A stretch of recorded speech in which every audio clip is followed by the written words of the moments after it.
Good morning. Welcome to Insight Memory Care Center and our caregiver panel. Today is Giving Tuesday. This is a new global day of giving and unity that is in response to the pandemic caused by COVID-19 and all of the needs of many organizations, including our own. So this morning we have a great panel of caregiving experts, and by experts, people who have real life experience to share. So my name is Lindsay, and I'll be the moderator for this panel. And we have Michael, Paul, and Carolyn with us this morning. And I wonder if each of you can start by introducing yourself, sharing a bit about who you are, the relationship to the person that you care or cared for. How about ladies first? Carolyn, would you like to begin? Sure. I'm Carolyn, and I cared for my husband, Bob. He was diagnosed with early cognitive impairment in 2011. At that time, we were both still working full-time. And in 2018, in the winter, he got a very severe case of the flu in spite of having a flu shot. He was hospitalized for a while, and he went downhill fairly quickly after that, and he died in July of 2018. Thank you, Carolyn. Michael. Yes, now I think back on it, our caregiving or our encounter with dementia stretches back over 15 years, and I divide it into three stages almost. The first stage was when Valerie, my wife, was in her early 50s, and we just did not know what was going on. She was angry, she was depressed, she was anxious. She was unable to organize herself. And frankly, at one point, I thought this must be an extremely bad menopause, because that was the stage of life she was at. The second stage was when, in around 2010, we got the beginnings, if you like, of a diagnosis of dementia. And that was when I sort of moved from being, from covering for her all the time, pretending it wasn't happening, pretending to others, denying. Now I moved to looking after her, helping her do things, pushing her to do things. More and more, I was taking over the running of the house, helping her to do the things she liked. She loved to sing. She had to get to choir, all that sort of thing had to be organized for her. And increasingly during that stage, I began to rely on caregivers, bringing in caregivers from various agencies, and their role became more and more important to us, including a period in which we had a caregiver living with us full-time. The third stage was moving from helping her to do things to essentially doing things for her. And that was the period during which we got more and more involved with caregivers and the needs for support. And eventually, 2 years ago, having to, for me, in a sense, as they say, throw in the towel, give up, and move her into a memory care unit. And that is where she has been for the last 2 years. And so my role has now sort of evolved to that of being just kind of in support although in a sense I am the primary caregiver because I'm responsible for her, the actual work of doing it is all in the hands of the pros, if you like, in the memory care giving unit, particularly in this period of COVID. I have not seen her literally now, except through Zoom calls for the last 7 weeks. Thank you, Michael. And Paul, tell us about you. Good morning. My name is Paul. My wife Patty and I met back in 2006. We had both been widower, however you want to do it. We both lost our first spouses to cancer. Patty worked as a dental assistant and shared that her boss was her best friend. Well, we got married in 2007, and 4 years later, her best friend called me and said that Patty was having issues at work, and I'd noticed a little bit of problems prior to that, but nothing huge. When we got married, and you notice, well, she went to get silverware out of the drawer. She never closed the drawer, but who cares? But I then said, if I'm chasing you around the kitchen, it might be better if you keep those drawers closed. She laughed, and we thought it was a big joke. And then things just little things happened. And so finally, she was diagnosed in August of 2011.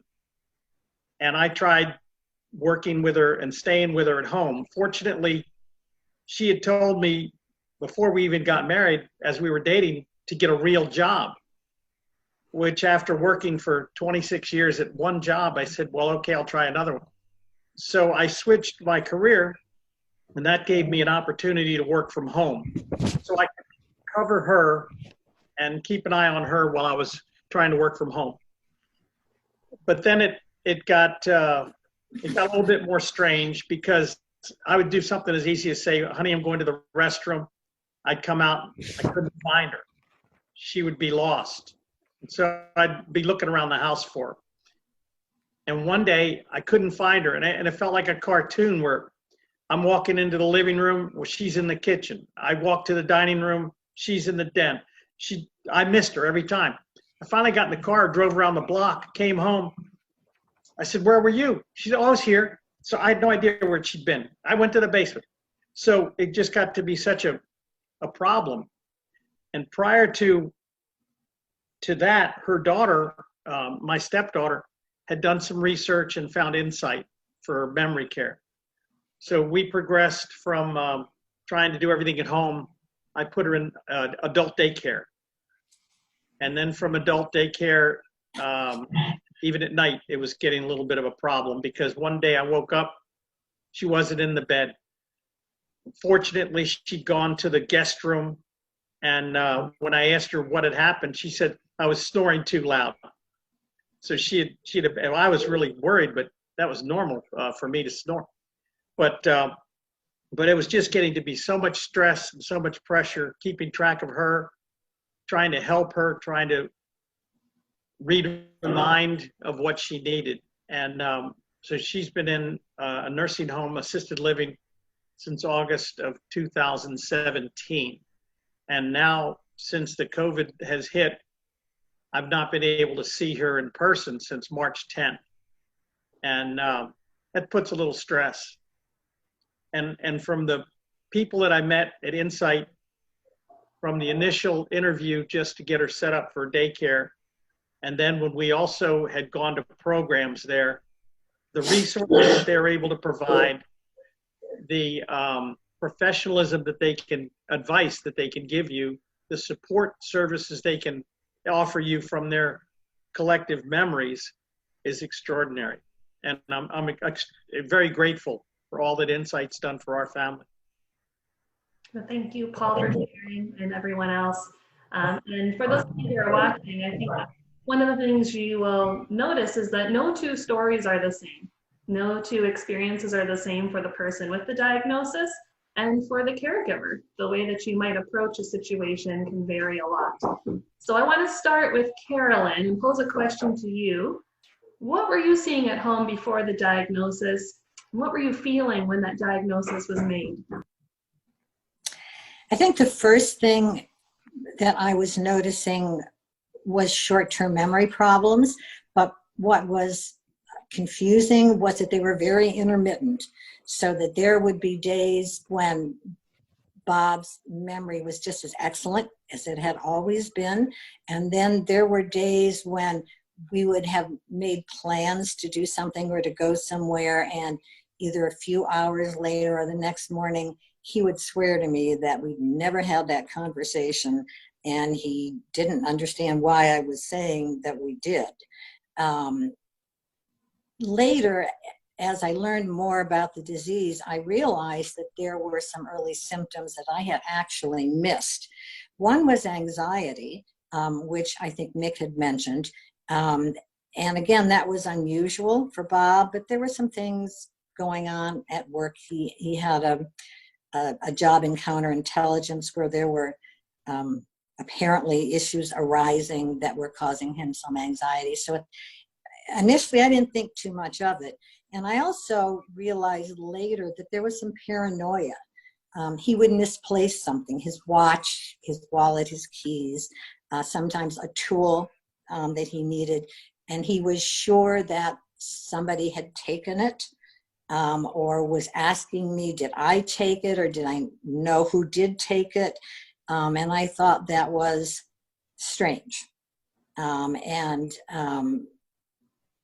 Little by little, it just kept getting continually worse, but very gradually, and again, very intermittently. So one day he would totally forget something, and then the next 4 days he would be absolutely fine. As far as how I felt about it, I think in the beginning I was numb a little bit. I had had a long career working in healthcare and with elderly patients, so I knew that it was progressive, and I knew the outcome was not going to be great. But I remember thinking, gosh, there's a lot of money being poured into research for Alzheimer's, so I was anxious to get as much information as I could about how to try to slow the progression as much as was possible. I don't think it was until later, until the disease really started progressing, that the heartbreak, the devastation, watching someone you love just, frankly, watching their brain just deteriorate. And that was hard. Yeah, thank you so much for sharing that, Carolyn. And Paul, I wanted to ask you, how did you decide when it was time to reach out for help, and how did you find Insight? When we had visited Pat's neurologist, he gave us a book, The 48-Hour Day. He recommended that. Reading that book, it gave me an idea of the future and what we'd be facing. He also had heard about Insight, but primarily my stepdaughter did the work on the computer and found it, because the disease doesn't come with a guidebook. And everybody wants to be macho, and I'm a man, I can take care of it. And at some point you have to say, I better get professional help for me to get me through this and help my wife, because she needs more help than I can provide. So making a phone call, making an appointment, coming in and visiting and looking at the facility. I don't want to say it was humbling, but it's an eye-opener when you're grasping at straws, and Insight was able to provide everything that in the last 8 years, I guess, to help us and to guide us and to give us a community where we met people and couples and parents that were trying to help. I mean, adults trying to help their parents, children trying to help their parents going through Alzheimer's, and can support each other. And listening to people in our group discussions, you're hearing the future of what the disease can bring.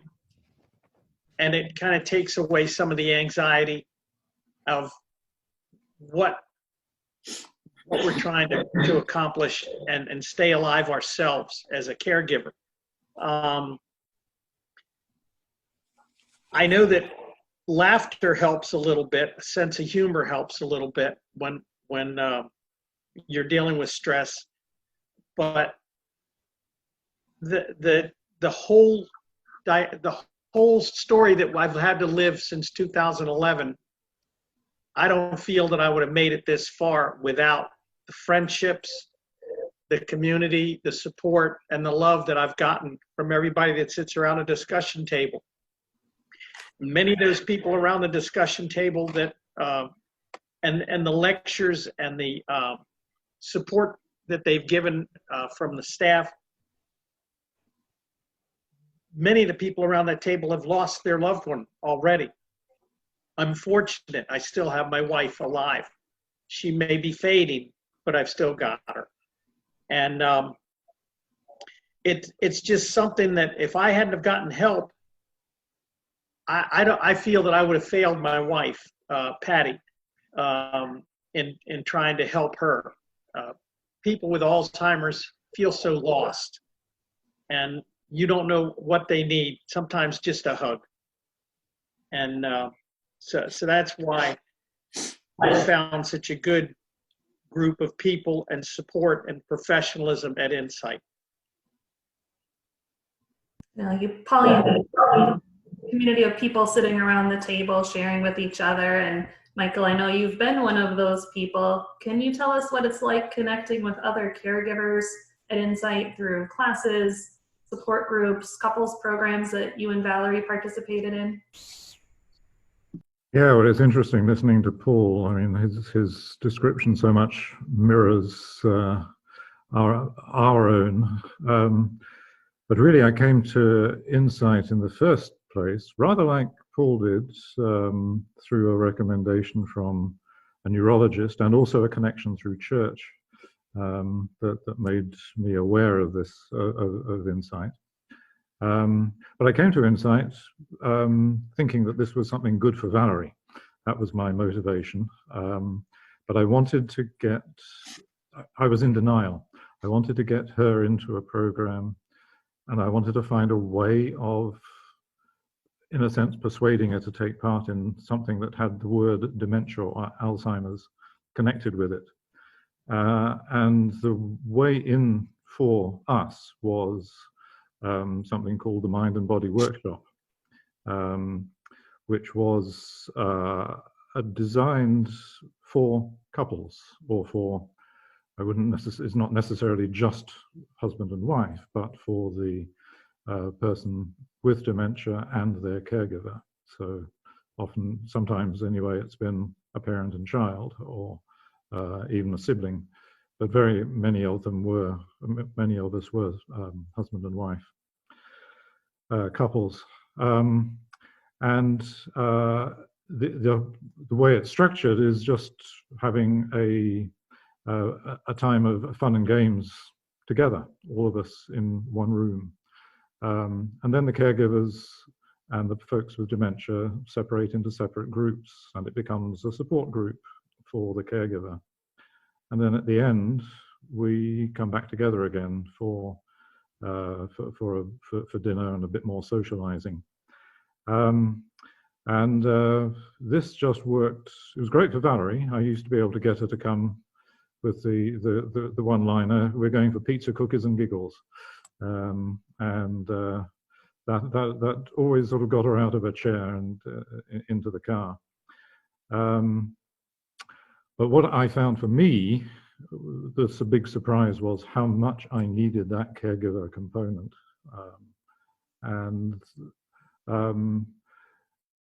Over really quite quickly, but over several years, it was that kept it coming, I think, just as much as the involvement for Valerie. It was just excellent. One of the very striking things about this was when, and I've heard many other people say this as well, when we walked into that room as a couple for the first time and looked around, and you did a quick check, I wonder who here has the dementia and who's the caregiver. And half the time, you were wrong. And I think it's very instructive about dementia, particularly in its early and even mid stages, that the person with dementia is, in a sense, normal in so many respects. And I think it's been great. I mean, that's one thing I learned from that experience, and I think it's one of the ways in which Insight supports people with what's first mild cognitive impairment, and then the various stages of dementia, the different types of dementia. And Insight is supporting you all along the way. So I dwelt on that at length, but there were many other elements. As Valerie's journey, our journey with her dementia progressed, there would be another program. First, there was something called Reconnections. And I think now this is in the past, and I think Insight has introduced more programs for people who are in the mid-stage of dementia. And it was appropriate for her for a while. It was a great place to socialize, to have discussions. She loved to laugh. She laughed a lot. It was fun for her. And then as the dementia progressed, there will be the day program for folks with the more advanced dementia, and we leaned on that a lot. So I think for her there were those programs. What was happening as she went into her own program, and we didn't have those shared experiences of that mind and body workshop, the pizza, cookies and giggles together, didn't have that so much.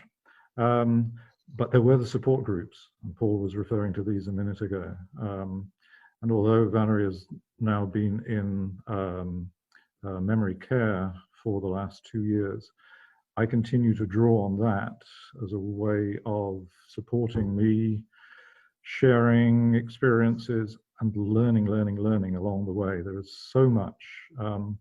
I won't say that Insight has been my only source of information. It is not.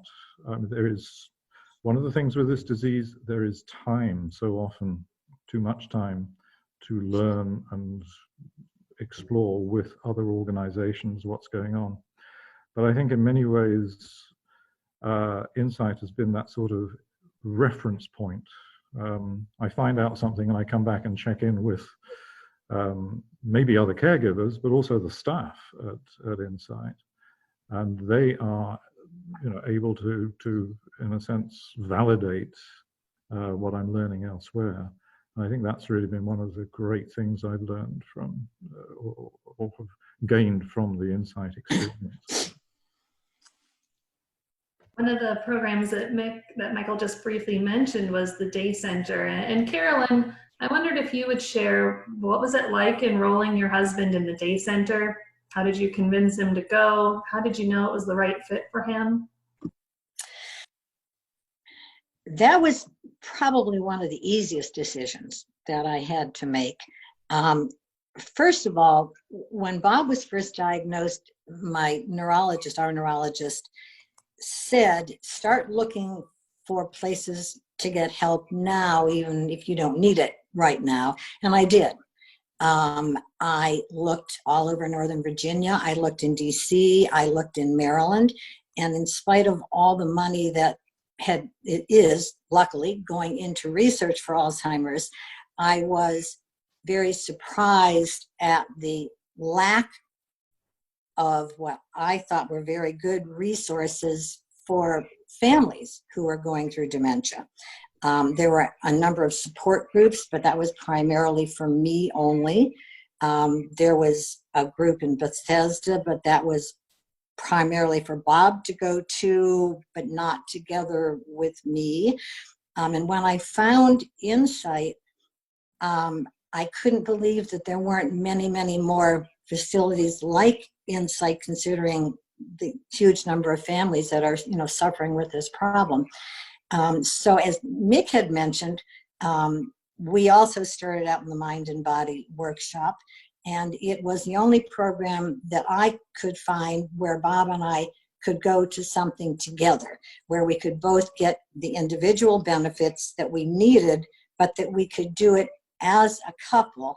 And I also found it very beneficial that I could get to know other couples. So I got to hear Mick's wife Valerie singing and frequently giggling. I got to know Paul's wife Patty. and how what a delightful person she was. And that made a huge difference in seeing how, not only how other people were coping with the issues, but in seeing the differences in how this disease was striking them. We also then progressed up through Reconnections, which was more of a early to middle stage program. Again, I couldn't find any other facility that actually broke dementia down into the different stages of disability and treated each stage differently, and also treated each person differently with the incredible amount of expertise that the staff at Insight has.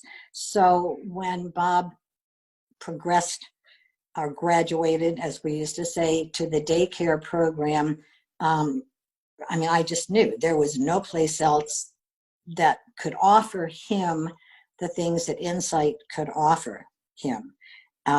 He knew by that point, he knew some of the other participants, he knew some of the staff, and it was wonderful. I would drop him off in the morning, and he would be greeted by at least 2 and sometimes 3 caregivers who would open the door for us, and with a big smile on their face, they'd say, "Good morning, Bob, you look nice today," and they'd make him laugh and giggle and so forth. There was some hesitancy some days, not so much that he didn't want to go, he just wanted me to be there with him. So there was a lot of, "When are you coming back to get me?"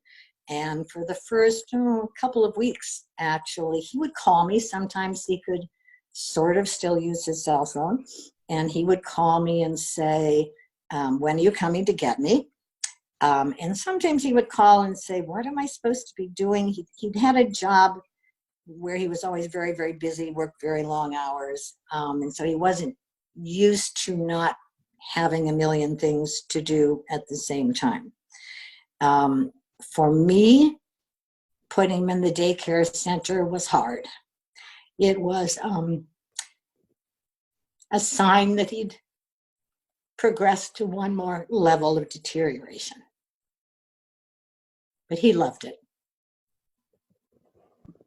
Yeah, it is. Even when you know this is going to be the right thing for my loved one, and there are benefits to me too, it's still hard. Every change, every step is really, really challenging. Right. And Paul, can you share a bit about how your role as a caregiver has changed over the years? Patty was diagnosed so many years ago, and you shared a little bit about some of the progression and the different services that you've used. How has your role changed? In the very beginning, everybody progresses at another pace. There's no set formula. And so in the beginning, she was really nice, and she had no real disability other than early onset Alzheimer's. She was still able to do many, many things and relate and talk and giggle and have fun. And it's something simple though, like doing the wash. Everybody does the wash. She might start to forget to put the laundry detergent in one time. So then you say, well, so you just have to follow behind and remind or something like that. Just little stuff, but important. And cooking. How much I enjoy cooking. So the big thing is, what are we having for dinner?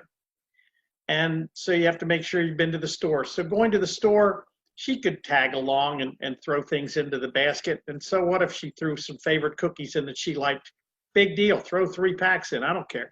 But then it slowly got to the point where, as I'd mentioned one other time, she'd just lose me, or I'd lose her. I couldn't find her. She might go down to the basement just to look for a book, forget what book it was, get lost in the basement. And 20 minutes later, I'd say, well, what are you doing?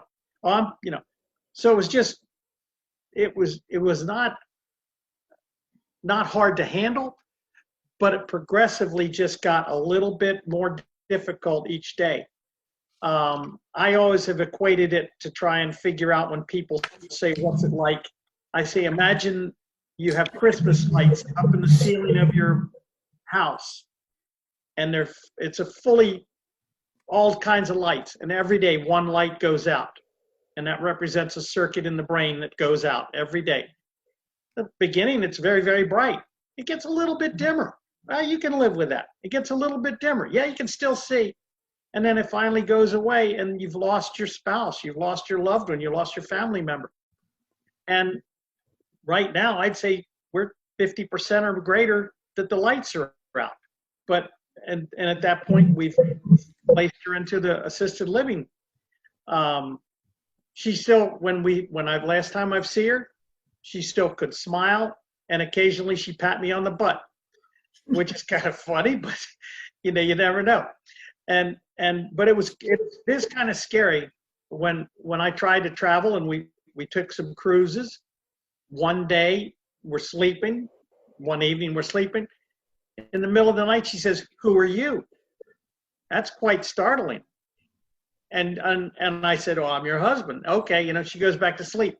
2 nights later, she asked the same question, "Who are you?" So that's kind of an eye opener. And another day, she went to get her hair done, and she was gone for an hour and a half. Finally, I went outside the cabin to look for her. She was coming up the steps instead of coming down the steps. She'd forgotten what her room number was on the cruise. So from then on, I had to be with her pretty much 24/7. I did lose her one day. We went up. I sat her down. I said, "I'll be right back. I'm going down to get my book." Came back up. I couldn't find her. And I'm thinking, okay, if I have a full alert on a ship that's cruising down the water, and I didn't want to have that happen. Luckily, I walked around. She'd gone to the bathroom and gone out the other side because there was 2 exits to it. Caught her half an hour later. So just playing keep up with somebody. Now they have a lot of these electronic tracers that you can put on your loved one, which sounds a little too crazy, but it works for some people. Placing your loved one into an assisted living facility, you still have to be diligent and make sure that they're cared for. And the one crazy thing is clothes. Maybe she might need underwear, something like that. It gets kind of freaky to go into a store and walk around a ladies' lingerie section when you really don't know what the hell you're doing. So, and they look at you like, "What's this freak doing in the ladies' lingerie section?" But that's when I find a salesperson and say, "Hey, look, please help me. I'm stuck. I can handle blouses and slacks, but but it's just it's little things that you just have to keep track of and hope that she and another one's medication. Doing her medication when you've got multiple medicines at different times of the day, we can handle that. The person with Alzheimer's gets confused, and they might not want to take the medicine. Now in an assisted living facility, they have med techs that help that and take that problem off your hands. I've been fortunate that Patty's moods have always been upbeat. She's had her moments, but hearing some of the stories of the people around our tables and discussions, I've been very, very fortunate to have Patty be able to deal with this disease and not get any worse than it could be. I'm lucky that she's still happy and able to stand up and walk. I know that progression, eventually she could lose the ability to walk. It's very scary to know that's coming, or any other bad, negative things that this disease is giving us. But I've been very lucky that it's not gotten worse so far. Lindsay, can we talk for just a minute about the cruise? Sure. I think all of us in the earlier stages of the disease tried to travel as much as we could with our spouses, and it became more and more difficult since they kept wandering off, or we knew that we couldn't leave them alone. And one of the, how do I say this? One of the administrators at Insight came up with the most fantastic idea of doing a caregiver's cruise. I'd never heard of anything like that, and all the things that I'd read and information that I had tried to get on caregiving for Alzheimer's. And it was fantastic because they took some staff along, and then we all went with our spouses or our parents or children, depending. But it was one of the best times that we've ever had. And for me as a caregiver, it sounds silly, but I could go to the bathroom and not worry about Bob wandering off somewhere and getting lost, because there were other spouses there as well as staff who were keeping an eye on him. And it was just, it was like somebody helping to take some of the burden off of us and still being able to find a way to travel and have a good time together.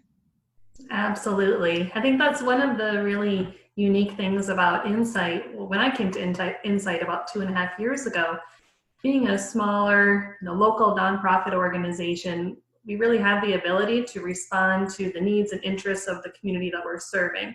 So when a group of caregivers, came up with this idea, along with one of the staff members, we'd love to go on a vacation together. Maybe there's a way that Insight can support us with this. We can put those ideas in place, right? And run with them and modify and really make it fit for the families that we're serving. So Caregiver Cruise is one of those really unique programs that Insight offers, the Mind and Body Workshop, and so many other things that, as some of you were saying, you just don't find it anywhere else, right? In this whole DC metro area, you think there'd be more, and unfortunately there's not. So I'm really glad that you all were able to find Insight at some point along your journey. And Michael, I wondered if you could share, what has this organization meant to you, to Valerie, to your family members? Yeah, I mean, in a short sentence, I would say it's been a safe place to come to terms with Valerie's dementia for both of us. And I mean, there are various elements to that. I mean, when we first came to Insight, what is it, 2011, many years ago, I couldn't bring myself to say the word Alzheimer's or dementia. I was in denial. I was behaving as if there was something that needed to be addressed. Otherwise, we wouldn't have been there. But I literally couldn't say that word out loud. And neither could Valerie. I mean, well, she never really, in a sense, accepted or understood her condition. But I mean, I think it was just at one level, it was the fun element that Carolyn was just referring to as an example. A caregiver's cruise, or that mind and body workshop, just a place to have fun well, I'm not quite sure what the right adjective is. I was going to say uninhibited, but you get my idea that there aren't the constraints. And frankly, one of the things that happens, I think, quite early on, certainly in our experience, is that your social circle diminishes. It probably doesn't disappear, but your friends are still friends in a sense, but they don't quite know how to react. So contact becomes less frequent just at a time when you need it more. And I think finding that connection through all those facilities and so forth that Insight offers, I think was wonderful. I mean, it did provide education as well. I mean, this is one of the things that we learned so much. Well, I have to say I learned so much about the disease through observation of what was happening to others, through the programs that Insight offered, the lectures that Paul was referring to in the earlier stages. And we learned. And I think it was really just a place to like I said earlier on, to be together with others who were sharing this experience in a quite unique sort of way. Like Carolyn was saying, I had looked around in many different locations. We actually drove, what, half an hour or more to get to Insight's Fairfax location from Arlington. Now I've moved into Fairfax County, but it was worth the drive. We wanted to do it. So it was just a wonderful resource for us both in parallel. And again, I say I came originally thinking this was all for Valerie, but in the end, I don't know. I mean, it was at least as much for me, I think, that I benefited from Insight. Thank you. And the last thing for our panel discussion this morning is I wonder if each of you could just share one piece of advice that you might have for some of the caregivers who are watching and listening in on Facebook. What's something you'd like to share with others? Carolyn, what do you have? I think one of the most important pieces of advice that I received, and I would certainly want to pass along to others, when Bob was first diagnosed by his neurologist, she said to me, she said, there are two things that you and Bob can do that will be more beneficial to Bob than any medication she could prescribe.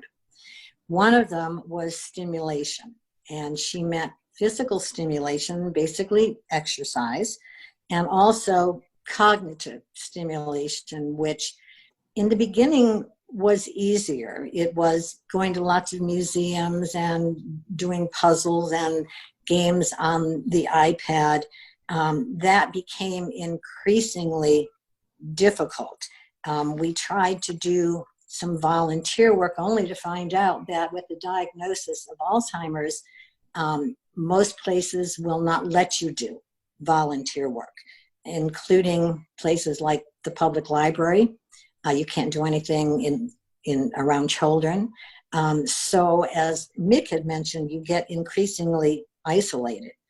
The other thing that she said was incredibly important, and maybe even more important than stimulation, was socialization. And again, as Mick said, your friends care and they're well-meaning, but your circle of activities shrinks significantly. In good part because your spouse it becomes uncomfortable in those situations. They sort of know that they're not following along.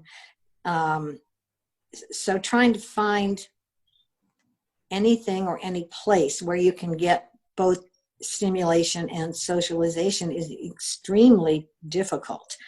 My advice to anyone who's going through this is call Insight. You can get a free consultation, you can get a free memory screening, and I think what you'll discover is that it's an incredibly unique place. The only other piece of advice I'd like to share is a piece of advice that was given to me by an acquaintance who had been through this journey. And she said, it's a very long and very lonely road. You're going to need help. Thanks, Carolyn. How about for you, Paul? What's your piece of advice for caregivers who are listening in? I would try and go a little bit to get a professional and ask like a lawyer to make sure your will is correct. Make sure you talk to an accountant to see that your taxes are being all correct. If you have insurance, long-term care, take care of that. I've heard a couple of horror stories in all three instances, including the one in the newspaper, I want to say Sunday or Saturday, where a gentleman befriended an elderly person and made himself the beneficiary of their estate. and the person, after they've signed the will 10 days later, died. Family went to court, got the will straightened out, and the court sided with the family. And now the person that had created the will is appealing the decision for $1.5 million. So as much as you feel you've got everything together, I've had a couple of friends who are attorneys, and they didn't have a will, had to go to guardianship. I've heard some stories about guardianship. And also, as much as you love your spouse, once they're diagnosed with Alzheimer's, the neurologist said to my wife, Patty, I prefer that you stop driving. I'm not worried about you. I'm worried about the other idiots on the road that could kill you. That's how he presented the argument of not driving. Patty did park her car, and I sometimes had to go out in the evening for appointments, and I'd come back and notice that her car was parked different. And I come in, I say, did you drive? Oh yeah, I just went to the Giant, and I just got a few things. So I ended up selling the car, putting the money in the bank account for her. But just take away the temptation. As much as you love your spouse, the last thing you need to do is have them be involved in a terrible automobile accident. And don't be afraid to ask for help. Insight has provided innumerable lectures and also hospice. I had no knowledge of really, except the word, of how the services that hospice can provide. And now that I'm looking to have that happen eventually in my life with Patty, I've got a little bit more to build on, and I know where to find and how to ask the correct questions regarding the hospice. Thank you. Thanks, Paul. And Michael, your words of advice. I think I'm going to share, just to illustrate where insight comes in, two things that I've probably heard first, but have heard many times since, but heard first at Insight. One was, once you've seen one case of dementia, you've seen one case of dementia. Everybody who suffers from this disease and their caregivers has a different experience, but there are huge amounts of similarity. And that gives rise to my point, which is reach out for help. Even though there is a lot of difference, there is a huge amount of similarity that can be shared by caregivers, but particularly by organizations like Insight. And this kind of echoes a little bit what both Paul and Carolyn were saying, that you need to take action. You don't know where to start at the beginning. And don't be afraid to reach out for that help. I won't list all the different types of help you can get, but it is so wide-ranging. And Paul mentioned the finances. We talked about everything from through things like personal care, and then the issues of stimulation, of keeping involved in activities. Reach out for help. You cannot do it all yourself. And that takes me to the second point. And the analogy that is often used is of sitting in an aircraft in these pre-COVID times when we used to travel. The word would come from the flight attendants. If the oxygen mask's lower, put on your own first and then turn to help the person with you. That is a key to looking after your loved one.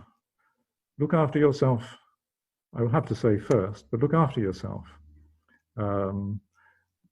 Don't do it all for that other person. You are going to help them best by being in good shape yourself. Whatever that means, it may be something physical, it may be something mental or spiritual, but find something to keep yourself fit to help the person you are looking after. And I think that's where I'd stop. Thank you, Michael. Well, we've shared a few giggles, we've shared a few tears, lots of really helpful information. And now I want to remind everyone who's watching that you can learn more about this organization at insightmcc.org. So if you want to find out more about the support groups, the Mind and Body Workshop, the Caregiver Cruise, the Day Center, consultations, all of our other services, you can find a lot more information online. And also a reminder that today is Giving Tuesday now. And so today we have a special announcement. Dollar for dollar, your donation to Insight Memory Care Center will be matched up to $5,000. So please visit us at insightmcc.org and click on the banner that says Give Today. Please, if you have a spare dollar or two or more, we'd love to have your support to continue providing these excellent services for families, for anyone who's in need. So I thank you all of our panelists for being here and sharing so openly today. And thank you to those who are watching. And again, I hope you'll all visit us at insightmcc.org and make a little donation for Giving Tuesday. See you soon.